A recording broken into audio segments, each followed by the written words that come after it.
चंद्रमा को यह ग्रह देखकर सब कुछ दे देगा। क्या सोचते हैं आप, ये भी बता देगा। नमस्कार, आप देख रहे हैं नक्षत्र दुनिया। और मित्रों, आज के वीडियो में हम बात करेंगे चंद्रमा पर यदि अलग अलग ग्रहों की दृष्टि पड़े तो किस प्रकार का प्रतिफल दिखाई देता है। चंद्रमा को अलग अलग ग्रह देखकर किस प्रकार के विचार मन में उत्पन्न करते हैं, किस प्रकार के फल देने की वह चेष्टा करते हैं, इन सारे विषयों की चर्चा आज के वीडियो में हम करने वाले हैं। यदि आप चैनल पर नए हैं तो चैनल को सब्सक्राइब अवश्य करें। वीडियो ज्ञानवर्धक लगे तो लाइक भी करें। आइए शुरू करते हैं। मित्रों, आपकी कुंडली किसी भी लग्न की क्यों ना हो, चंद्रमा आपकी कुंडली के किसी भी भाव के अंदर बैठे हुए हों, यदि उन पर शनि ग्रह की दृष्टि पड़े तो किस प्रकार का इनका फल दिखाई देता है, इससे पहले हम जानेंगे। इसके बाद अलग अलग भावों में यदि चंद्रमा बैठे हुए हैं और उन पर अलग अलग ग्रहों की दृष्टि पड़े तो किस प्रकार का फल दिखाई देता है, उसको भी हम एक एक करके विस्तार पूर्वक समझेंगे। चंद्रमा आप सभी जानते हैं कि व्यक्ति के मन के विचारों का दर्पण है। चंद्रमा यदि शुभ प्रभाव में होता है तो जातक के विचार सशक्त होते हैं, जातक के विचार अच्छे होते हैं, जातक के विचारों में स्थिरता होती है और मजबूत विचारों के कारण जातक जीवन में तरक्की अर्जित करता है। चंद्रमा यदि अशुभ ग्रहों के प्रभाव में आ जाता है तो जातक के विचार अस्थिर होने लगते हैं। तो इन्हीं को आज के वीडियो में हम जानेंगे। सबसे पहले हम बात करेंगे, यदि चंद्रमा को आपकी कुंडली में शनि देख ले तो क्या फल दिखाई देता है। मित्रों, आप जानते हैं कि शनि ग्रह के पास 3 दृष्टियां होती हैं, तीसरी, 7वीं और 10वीं दृष्टि। यदि चंद्रमा मान लीजिए आपकी कुंडली के लग्न भाव के अंदर बैठे हुए हो, हालांकि किसी भी भाव के अंदर हो सकते हैं, तो मान लीजिए लग्न के अंदर बैठे हुए हों तो अपनी तीसरी दृष्टि से शनि जो है वो चंद्रमा को देख पाएंगे। यदि शनि एकादश भाव के अंदर हो, यदि शनि और चंद्रमा आमने सामने आ जाएं तो शनि अपनी 7वीं दृष्टि से चंद्रमा को देखेंगे। और मान लीजिए कि शनि ग्रह चतुर्थ भाव के अंदर बैठे हुए हों और लग्न में चंद्रमा बैठे हुए हों तो अपनी 10वीं दृष्टि से चंद्रमा को देखेंगे। तो कोई भी दृष्टि से, यानी तीनों दृष्टियों में से किसी भी दृष्टि से यदि चंद्रमा को शनि ग्रह देख रहे हों तो देखिए क्या होता है कि चंद्रमा चंचलता है। चंद्रमा चाहता है कि आपके कार्य जल्दी से फिनिश हो जाए। चंद्रमा चाहता है कि आपके कार्य आप सोचे वैसे हो जाए। चंद्रमा चाहता है कि आपके कार्य, महीनों के कार्य मिनटों के अंदर खत्म हो जाए। लेकिन आप जानते हैं कि शनि ग्रह की जब दृष्टि पड़ती है, शनि ग्रह अनुशासन, धैर्य के कारक हैं और आराम से सफलता देते हैं, यानी परिश्रम करने के बाद उसका प्रतिफल शनि महाराज देते हैं। शनि की दृष्टि जब चंद्रमा पर पड़ती है तो व्यक्ति की मानसिक चिंताओं में बढ़ोतरी होती है। अब चिंता में बढ़ोतरी क्यों हो रही है? क्योंकि व्यक्ति चाहता है झट से काम निपट जाए, जबकि शनि ग्रह समय पर कार्य होने नहीं देंगे, यानी समयानुशासन के अकॉर्डिंगली, यानी परिश्रम कराने के बाद ही उस कार्य में सफलता देंगे। तो जिसके कारण व्यक्ति का जो स्वभाव रहता है चिड़चिड़ा हो जाता है। कई बार अकारण चिंता मन में व्याप्त हो जाती है, यानी व्यक्ति मन से जो है उदास होने लगेगा, निराश होने लगेगा। यानी वो सोचेगा कि मैं कार्य के लिए बहुत मेहनत कर रहा हूँ लेकिन कार्य तो पूर्ण हो ही नहीं रहा है। जबकि हकीकत में यदि आप देखें तो उसके पीछे कारण ये है कि शनि चाहते हैं कि पहले आप उसके लिए प्रॉपर ढंग से मेहनत करें, इसके बाद उसके प्रतिफल में जाएं। प्रतिफल तो आराम से आपको मिल ही जाएगा, क्योंकि यदि आप अच्छे से ढंग से कार्य करेंगे तो आपको वो उसका रिजल्ट तो मिल ही जाएगा। तो क्योंकि समय पर कार्य कंप्लीट नहीं हुआ, इसके कारण मन में उदासी या निराशा का पदार्पण होता है।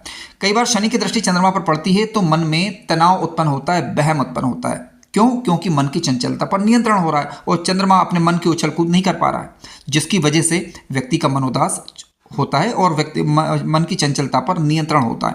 ठीक है, शनि कहता है कि पहले रुको, सोचो, फिर आगे बढ़ो। ठीक है, तो यदि आप ऐसा करेंगे तो निश्चित रूप से आप अपने जीवन में तरक्की अर्जित कर पाएंगे। शनि की दृष्टि चंद्रमा पर पड़ती है तो हाँ, इतना जरूर है कि व्यक्ति को यह न्यायप्रिय बनाती है। शनि की दृष्टि चंद्रमा पर पड़ रही है तो ये इस बात का घोतक है कि व्यक्ति को अपने जीवन जीने का ढंग उसे आ जाएगा, जीवन का अनुभव उसे प्राप्त हो जाएगा। जातक ना तो कभी ज़्यादा फिर सुखी होगा, ना ज़्यादा दुखी होगा। सुखी इसलिए नहीं होगा क्योंकि उसे समय पर वो चीज़ मिल ही नहीं पाएगी, और जब चीज़ मिलेगी तब देर हो चुकी होगी। ठीक है, तो उसे ना तो सुख होगा ना दुख होगा, यानी जीवन जीने का ढंग आ जाता है। सबसे अच्छी बात इसमें यही होती है। इसके अलावा शनि की दृष्टि चंद्रमा पर पड़ती है और चंद्रमा किसी अच्छे भाव के अंदर बैठे हुए हों और शनि किसी शुभ भाव के अंदर बैठे हुए हों, जैसे धन भाव या लाभ भाव के अंदर बैठे हुए हों, तो इनकम के कई स्रोत ऐसे जातक जातिकाओं के पास हो जाते हैं और जन्म स्थान से दूर वाली जगहों पे तरक्की सामान्यतः होती है, ऐसा देखा गया है। तो चंद्रमा पर शनि की दृष्टि का होना सामान्य दृष्टि से यदि देखा जाए तो विलंब के साथ सफलता देने वाला कहा गया है। मित्रों, चंद्रमा किसी भी भाव के अंदर बैठे हुए हों, उस पर यदि सूर्य की दृष्टि पड़ जाए तो देखिए, चंद्रमा और सूर्य जब आमने सामने होते हैं तो क्या होता है कि यह बन जाता है पूर्णिमा का चंद्रमा। अब क्योंकि चंद्रमा यहाँ पर पूर्ण रूपेण प्रकाशित हो रहा है, अब आप जानते हैं कि सूर्य के पास एक ही दृष्टि होती है, तो वह अपनी सातवीं दृष्टि से ही चंद्रमा को देख सकता है। यदि चंद्रमा और सूर्य दोनों ग्रह या में से कोई भी एक ग्रह स्वगृही हो और दूसरा ग्रह कम से कम मित्र राशि का होकर बैठा हुआ होना चाहिए, तो ज़्यादा अच्छे रिजल्ट दिखाई देते हैं और स्वभावों के अंदर हो तो अच्छे फल सामान्यतः अधिक मिलते हैं। क्या होगा, देखिए, जातक के विचार सुदृढ़ होने की संभावना बढ़ जाती है। जातक के विचार सुव्यवस्थित होते हैं यदि चंद्रमा अशुभ ग्रहों के प्रभाव में नहीं आ रहा है। जातक का जो व्यक्तित्व है वो खिला खिला व्यक्तित्व रहेगा। जातक का व्यक्तित्व आत्मविश्वास से लवरेज रहेगा, आत्मविश्वास से परिपूर्ण रहेगा। ठीक है, जातक अपने कार्यों में किसी दूसरे का हस्तक्षेप करना पसंद नहीं करेगा। जातक महत्वाकांक्षी होगा, उसके मन में नई नई जिज्ञासाएं रहेंगी, अपनी जिज्ञासाओं को पूर्ण करने का वह भरसक प्रयत्न भी करेगा, तो ये अच्छा माना गया है। ठीक है, जातक के अंदर आत्मीय शक्ति का विकास होता है। जातक का नेतृत्व कौशल का गुण अच्छा रहेगा, लेकिन कुछ चीजें जिन पर ध्यान देना जरूरी है वो ये कि चंद्रमा अग्नि तत्व के ग्रह हैं, चंद्रमा जल तत्व के ग्रह हैं और सूर्य जो है अग्नि तत्व के ग्रह हैं। तो इसके कारण क्या होता है, कई बार व्यक्ति का स्वभाव आदेश वाला हो जाता है, यानी व्यक्ति चाहता है कि जो मैं कहूँ वो सब माने। लेकिन इसके विपरीत, क्योंकि चंद्रमा की दृष्टि भी अब सूर्य पर जा रही है, तो चंद्रमा लाते हैं विनम्रता। तो कह सकते हैं कि मिला जुला फल मिला दिखाई देगा यहाँ पर। लेकिन हाँ, जिस ग्रह के पास बल अधिक होता है उस ग्रह का प्रभाव थोड़ा सा अधिक रहेगा। नेतृत्व कौशल बढ़िया रहेगा, आत्मविश्वास बढ़िया ठीक ठाक रहेगा, माता पिता के साथ जो है सामंजस्य रहेगा हालांकि, लेकिन थोड़ा बहुत हल्का फुल्का मतभेद भी बना रहेगा। ये डिपेंड करेगा कि किस ग्रह के पास कितना बल, ये देखना होगा, और अन्य ग्रहों का प्रभाव क्या है इसको चेक करना जरूरी होता है। मित्रों, आइए अब बात करते हैं हम चंद्रमा पर यदि मंगल की दृष्टि पड़ जाए। देखिए, किसी भी भाव के अंदर आपके चंद्रमा बैठे हुए हों, यहाँ पर मैंने इस वीडियो में समझने के लिए लग्न में चंद्रमा को लिख दिया है, लेकिन आपकी कुंडली में किसी भी भाव के अंदर हो सकते हैं। अब आप जानते हैं कि मंगल ग्रह के पास होती हैं 3 दृष्टियाँ, चौथी दृष्टि, 7वीं दृष्टि और 8वीं दृष्टि। मान लीजिए चंद्रमा लग्न के अंदर है तो मंगल अपनी 8वीं दृष्टि, अगर मंगल ग्रह छठे भाव के अंदर है तो अपनी 8वीं दृष्टि से चंद्रमा को देखेगा। मंगल सप्तम में है तो अपनी 7वीं दृष्टि से देखेगा, और यदि मंगल दशम में है तो अपनी चौथी दृष्टि से चंद्रमा को देखेगा। तो 3 दृष्टियों से चंद्रमा को मंगल देख सकते हैं। अब मंगल जब चंद्रमा को देखेंगे तो ये बन जाता है चंद्रमंगल योग। हालांकि चंद्रमंगल, दोनों चंद्रमा और मंगल जब साथ में बैठेंगे तब इस युति का प्रभाव अधिक होगा, लेकिन फिर भी चंद्रमा पर जब मंगल की दृष्टि पड़ेगी तो जातक की ऊंची ऊंची इच्छाएं रहेंगी, बड़ी बड़ी महत्वाकांक्षाएं रहेंगी, जिसको जातक परिपूर्ण कर लेना चाहेगा। धन संपत्ति से युक्त अभिलाषाएं जीवन के अंदर रहती हैं। आत्मविश्वास हालांकि अच्छा रहेगा, जातक जोशीला किस्म का होगा, उत्साही होगा। ठीक है, ये अच्छी बात है यहाँ पर। और जातक कार्य करने के लिए सदैव तत्पर रहेगा। इस प्रकार की स्थितियां बनती हैं यदि चंद्र और मंगल दोनों ही शुभ ग्रहों के प्रभाव में हो, अशुभ ग्रहों के प्रभाव में ना हो। लेकिन कई बार जातक जिद करने वाला भी होता है। कई बार जिद यदि अच्छी है तो ठीक ठाक है, लेकिन यदि कई बार क्या होता है कि अनावश्यक जिद भी करता है। हालांकि इनका परित्याग जो है कर देना चाहिए। अनावश्यक रूप से वाद विवाद की स्थिति से बचना चाहिए, वाणी पर संयम रखें और दिमाग से कार्य करें, तो आप पाएंगे कि यह दृष्टि प्रभाव आपको सामान्यतः अच्छा रिजल्ट ही देगा। चंद्रमा पर मंगल की दृष्टि का होना जातक के कमजोर विचारों में सुदृढ़ता लाता है। जातक के कमजोर यदि विचार होंगे तो वह स्थिर होने लगेंगे यदि चंद्रमा पर मंगल की दृष्टि जा रही है। हालांकि प्रभावों को देखने के लिए हमें यह भी देखना होगा कि चंद्रमा किस भाव के अंदर बैठे हुए हैं। चंद्रमा शुभ भावों में, जैसे केंद्रीय त्रिकोण के भाव के अंदर बैठे हुए हों और अपनी ही राशि या मित्र राशि के अंदर बैठे हुए हों। अपनी राशि के अंदर नहीं होना चाहिए, क्योंकि मंगल की दृष्टि पड़ेगी तो, क्योंकि कर्क राशि जो है मंगल के लिए नीच राशि का काम करेगी, तो कर्क राशि के चंद्रमा ना हो, कम से कम ये ध्यान रखें थोड़ा सा। स्वराशि के चंद्रमा तो हो जाएंगे, लेकिन मंगल की दृष्टि वहाँ पर जो है अच्छा फल प्रभाव उत्पन्न नहीं करेगी। तो मान लीजिए कर्क राशि आ जाती है, चंद्रमा स्वगृही है, और या फिर मंगल सुप्रभाव ना दे रहा हो, तो ऐसी स्थिति में फिर कहीं ना कहीं अनावश्यक रूप से जिद्दी होना, उसका परित्याग करें। वाणी पर कंट्रोल रखना, इसका परित्याग करें। अनावश्यक डर मन के अंदर जो व्याप्त हो जाता है उस पर आपको थोड़ा सा कार्य करना होगा, तब जाकर जो है आपको सफलता मिलने की संभावना बनती है। ठीक है, तो चंद्रमा और मंगल दोनों ही स्वराशि के मित्र राशि को उच्च राशि का हो सकते हैं, लेकिन चंद्रमा यदि स्वराशि का हुआ तो मंगल की दृष्टि, क्योंकि मंगल के लिए कर्क राशि जो है नीच राशि का काम करती है, तो मध्यम फल यहाँ पर आप समझ सकते हैं। आइए बात करते हैं यदि चंद्रमा पर बुध ग्रह की दृष्टि पड़ जाए। मित्रों, चंद्रमा पर यदि बुध ग्रह की दृष्टि पड़े, क्योंकि आप जानते हैं कि बुध के पास केवल एक ही दृष्टि होती है और वह होती है 7वीं दृष्टि। चंद्रमा आपकी कुंडली के किसी भी भाव के अंदर हो सकते हैं। इस वीडियो में मैंने समझने के लिए चंद्रमा को लग्न में लिखा है। चंद्रमा मान लीजिए लग्न के अंदर बैठे हुए हैं और तो वह अपनी, और बुध जो है 7वें भाव के अंदर बैठे हुए हैं, तो बुध अपनी 7वीं दृष्टि से चंद्रमा को देख सकेंगे। अब देखिए, चंद्रमा पर जब चंद्रमा और बुध दोनों आपस में शत्रु ग्रह हैं, क्योंकि चंद्रमा का पुत्र है बुध, तो चंद्रमा बुध को अपना शत्रु नहीं मानता, लेकिन बुध चंद्रमा को अपना शत्रु मानता है। ठीक है, चंद्रमा पर बुध का कुछ अच्छा प्रभाव भी होगा, उसे समझ लेते हैं हम पहले। प्रभाव यह होगा कि जातक हास्य किस्म का रहेगा। ठीक है, यानी हंसमुख व्यवहार जातक का रह सकता है, लेकिन थोड़ा सा ही यदि ऐसे प्रभाव में हुआ तो कभी हंसने वाला व्यवहार तो कभी दुखी होने वाला व्यवहार। ठीक है, इस प्रकार की स्थितियां रहती हैं, तो कभी खुशी कभी गम, इस प्रकार की स्थितियां बनती हैं। जिद्दी स्वभाव होगा हालांकि जातक का, साझेदारी के कार्यों में और जीवन साथी के साथ विरोधाभास की स्थिति कई बार बन सकती है।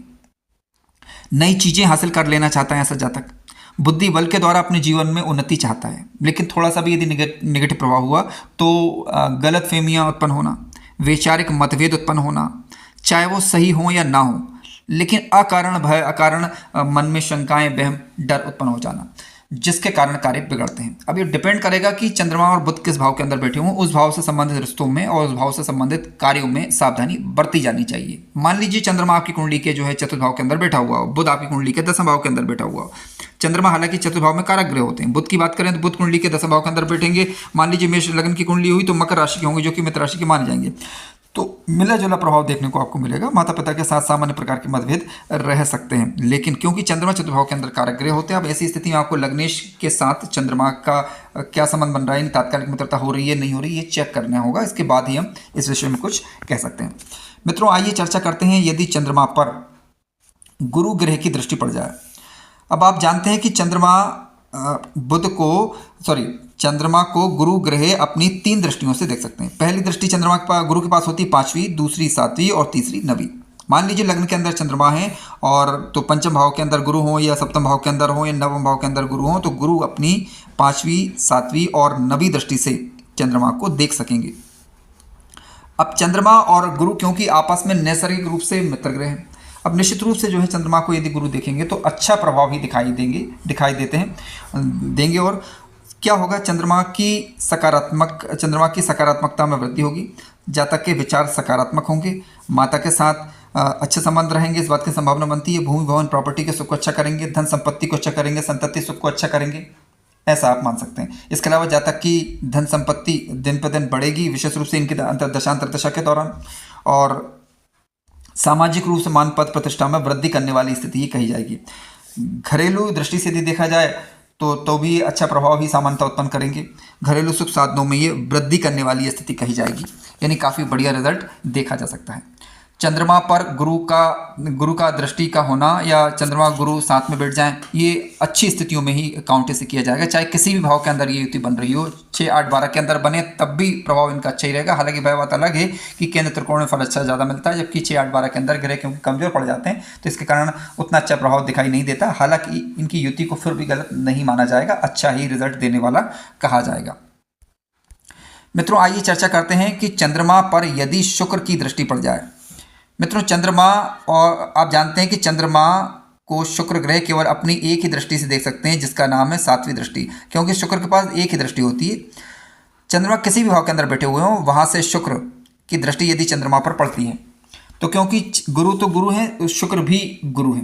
वो बात अलग है कि गुरु जो है देवताओं के गुरु हैं, शुक्र जो है राक्षसों के गुरु है।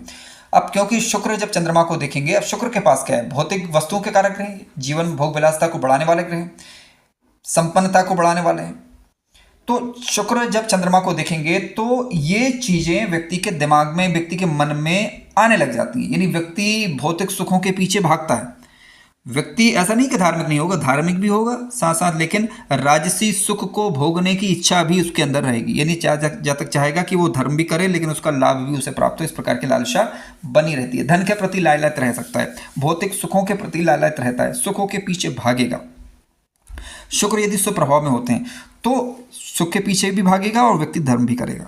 लेकिन यदि शुक्र यदि पीड़ित होते हैं या प्रभावित होते हैं खराब ग्रहों के द्वारा, तो फिर जातक जो है आंख मूंझकर भौतिक सुखों के पीछे भागता है। तो यहाँ पर सावधानी फिर बरती जानी चाहिए। यदि चंद्रमा को राहु देखे, देखिए चंद्रमा मान लीजिए लग्न में बैठे हुए हों, किसी भी भाव के अंदर हो सकते हैं हालांकि, तो राहु यदि पंचम में बैठेंगे तो अपनी 9वीं दृष्टि से, सप्तम में बैठेंगे तो अपनी 7वीं दृष्टि से, और यदि 90 भाव के अंदर बैठेंगे तो अपनी 5वीं दृष्टि से चंद्रमा को देख पाएंगे।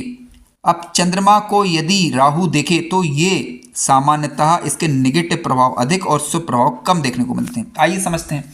देखिए चंद्रमा पर यदि राहु की दृष्टि पड़े तो कार्य बनते बनते कई बार बिगड़ जाते हैं। ठीक है, कई बार सुना होगा ना आपने कि कार्य होते होते रह गया, तो बनते बनते काम बिगड़ जाना, इस प्रकार की स्थिति बनती है। और मन में अशांति बने रहना, अकारण अशांति। ठीक है, कोई कारण के साथ अशांति आती है वो एक अलग बात हो जाती है। अकारण भय उत्पन्न हो जाना, अकारण डर उत्पन्न होना, अनजाना डर बना रहना, इस प्रकार की सिचुएशंस आती हैं। अचानक काम बिगड़ जाए, किसी कार्य की उम्मीद ना हो और एकदम से अचानक कोई बड़ी घटना घट जाए, इस प्रकार की सिचुएशन क्रिएट करता है। इसके अलावा निराशा को ये बताता है। ठीक है, चंद्रमा का राहु को देखना बताता है कि आप किसी भी कार्य से या किसी व्यक्ति से अधिक चिपके रहते हैं। ठीक है, यानी लंपट स्वभाव को ये दर्शाता है कई बार। अब देखिए कोई व्यक्ति भी हो सकता है, कोई कार्य भी हो सकता है, कई बार अननेसेसरी कार्यों में व्यक्ति लगा रहता है, तो इसे भी आप मान सकते हैं। यदि मानसिक अस्थिरता को कुल मिलाकर ये दिखाता है। एक कार्य में आपको टिकने नहीं देगा, कई बार एक काम करेंगे और एक काम को फिर मन में विचार आ गया इसको छोड़ के दूसरा करिए, यानी एक काम पर टिके ना रहना, इस प्रकार की जो आती हैं दिखती हैं, तो वो भी इसी का प्रभाव कई बार होता है। ठीक है, शक वहम उत्पन्न होना, भ्रम के कारण सही स्वरूप को पहचानने में असमर्थ होना। ठीक है, कई बार व्यक्ति आस्तिक विचारों का होगा तो कई बार नास्तिक विचारों का होगा। ठीक है, व्यवहार से इस प्रकार का परिलक्षित समाज को दिखाएगा कि कई बार व्यक्ति सोचेंगे तो ये तो पूरा ही नास्तिक है, कई बार लगेगा कि नहीं ये धार्मिक भी है। तो आपको समझ पाने में दूसरे लोग जो है अपने आप को असमर्थ पाएंगे, इस प्रकार के सिचुएशन ये ग्रह क्रिएट करता है। अब मित्रों कुछ अच्छा पहलू भी है, वो ये है कि तकनीक का जानकार राहु ग्रह बनाते हैं, यानी तब तकनीक का सहारा लेकर आगे बढ़ते हैं। ऑनलाइन वर्क वगैरह आपका हो तो उसमें ये स्थिति मददगार है कहीं ना कहीं, क्योंकि राहु तकनीक को ही दर्शाता है। राहु दर्शाता है आधुनिकता को, जितना आप आधुनिक रहेंगे उतना ही जीवन में तरक्की करेंगे, ये राहु ग्रह यहाँ पर बताते हैं।